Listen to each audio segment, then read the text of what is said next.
अस्सलाम वालेकुम नाज़रीन, बायर पाकिस्तान की जानिब से आपका मेज़बान मार्केट डेवलपमेंट एग्रोनॉमिस्ट फ़खर ज़मान हाज़िर खिदमत है। प्रोग्राम कपास बैठक में आपको खुश आमदीद कहता हूँ। नाज़रीन, आज हमारे साथ मौजूद हैं इलाके के मशहूर फार्मर जनाब अंसर गोंदल साहब, और उनके साथ मौजूद हैं हमारे इलाके के चैनल पार्टनर जनाब इस्माइल कमाल साहब। मैं इनका बहुत शुक्रिया अदा करता हूँ कि आज इन्होंने कपास बैठक में हमें अपना कीमती वक्त दिया। आज हम किसान भाइयों के मामलात को लेकर डिस्कशन करेंगे और कपास के मुतल्लिक बात करेंगे, जिससे हमारे किसान भाइयों को कपास के मुतल्लिक बुनियादी मालूमात मिलेंगी। बहुत शुक्रिया सर, आप प्रोग्राम के अंदर आए। बहुत बहुत शुक्रिया फ़खर साहब कि आपने हमें कपास बैठक में बुलाया। अच्छा फ़खर साहब, आप ये बताएं कि कपास की हमारे मुल्क में मौजूदा सूरत हाल पर थोड़ी सी रोशनी डाल दें। देखिए, कपास का ज़ेर काश रकबा तकरीबन 58 लाख एकड़ है और हमारा पैदावारी हदफ इस दफ़ा तकरीबन 1 करोड़ 50 लाख गांठे हैं। अगर हम पिछले साल को देखें तो हमारी कुल पैदावार 83 लाख गांठे रहीं, जबकि हमारी मुल्की ज़रूरियात तकरीबन 1 करोड़ 40 लाख गांठे हैं। हमारी मुल्की ज़रूरत और हमारी पैदावार में एक बहुत बड़ा फ़र्क आ चुका है, जिसकी वजह से बहुत से मसाइल पैदा हो रहे हैं। फ़खर भाई, कपास की हमारे मुल्क में क्या अहमियत है, इसके बारे में भी थोड़ा सा हमें गाइड कर दें। जी अंसर भाई, आपने बहुत अच्छा सवाल किया। मैं आपको बताता चलूं कि कपास की हमारे मुल्क के लिए बहुत ज़्यादा अहमियत है। सिर्फ अगर हम टेक्सटाइल इंडस्ट्री की बात करें तो हमारी टेक्सटाइल इंडस्ट्री तकरीबन 180 बिलियन रुपए से ज़्यादा की इंडस्ट्री है, जिसका खाम माल का सबसे बड़ा हिस्सा कपास है। इसके अलावा कपास हमारे खाने के तेल की पैदावार का 70% है और तकरीबन 18 लाख लोगों का रोज़गार कपास से जुड़ा है। जैसा कि कपास की चुनाई की बात की जाए तो देही ख़वातीन की आमदन का बहुत बड़ा हिस्सा इसी से जुड़ा है। ये बताएं कि कपास की पैदावार में जो कमी हुई है, इसकी कुछ वजूहात बता दें हमें। देखिए, कपास में पैदावार में कमी की बहुत सारी वजूहात हैं, जिनमें सरफ़हरिस्त पुरानी बीटी टेक्नोलॉजी बोलगार्ड 1, जबकि दुनिया बोलगार्ड 3 टेक्नोलॉजी तक पहुंच चुकी है। बीज की क्वालिटी, जिसमें तस्दीक शुदा बीज का कम इस्तेमाल, कम शरा उगाव वाला बीज 50% तक शरा उगाव, बीज के खालिसपन का ना होना सरफ़हरिस्त मसाइल हैं।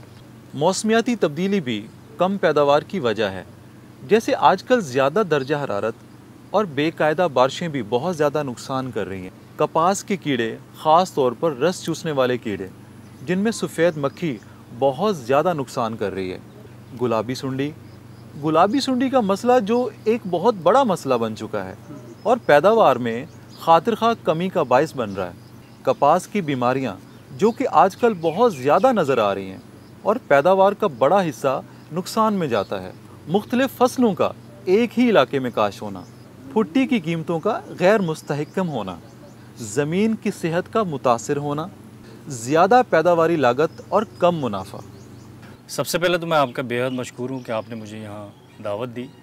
अच्छा फ़खर भाई, हमारे किसान भाइयों के लिए एक सवाल है कि मौजूदा साल के लिए कपास की काश्त को किस तरह से देखते हैं आप?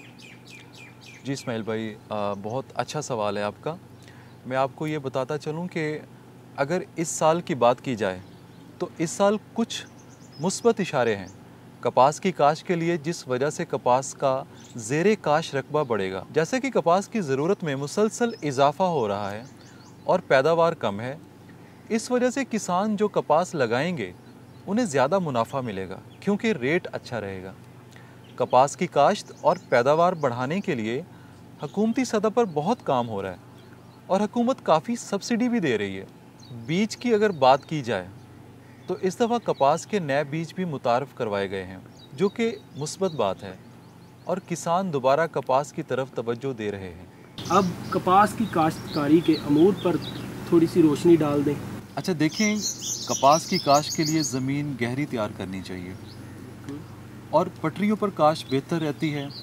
अगर वक्त काश्त की बात की जाए तो महकमा की सिफारिशात के मुताबिक 1 अप्रैल से 31 मई तक कपास की काश्त मुकम्मल कर लेनी चाहिए और अच्छी पैदावार के लिए बीज को जहर लगाना बेहद ज़रूरी है। बीज का इंतखाब बहुत ज़रूरी है और हमेशा सेहतमंद बीज का इंतखाब करना चाहिए। शरा बीज 6 से 8 किलोग्राम फ़ी एकड़ तक रखें तो बहुत अच्छी बात है।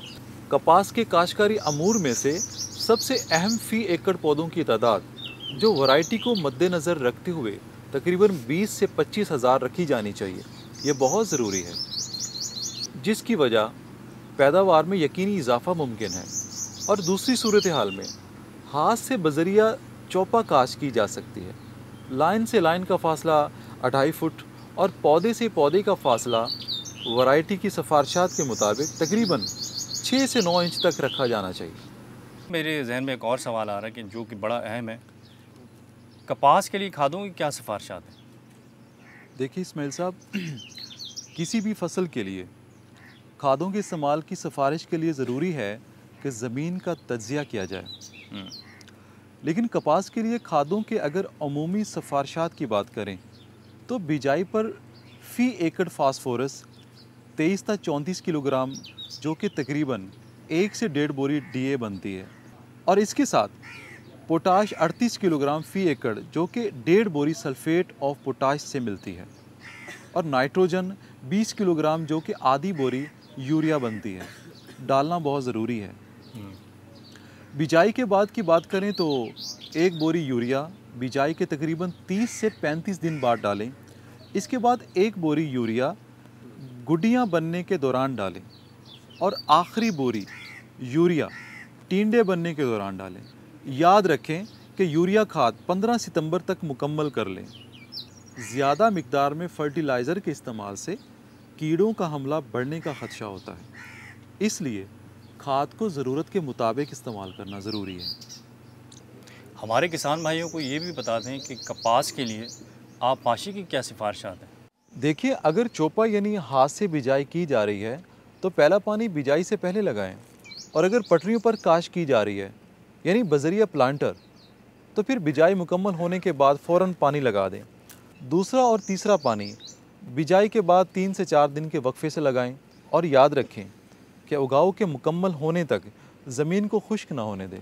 बाकी पानी ज़मीन और मौसम के मुताबिक 12 से 15 दिन के वक्फे से आबपाशी जारी रखें। ड्रिल से काश की सूरत में पहला पानी 30 से 35 दिन बाद लगाएं, और इसके लिए आखिरी पानी 15 अक्टूबर तक लगा दें। बहुत ज़्यादा नमी या बहुत ज़्यादा खुश्की से कीड़ों का हमला बढ़ जाता है, इसलिए आबपाशी का ख़ास ख्याल रखना बहुत ज़रूरी है।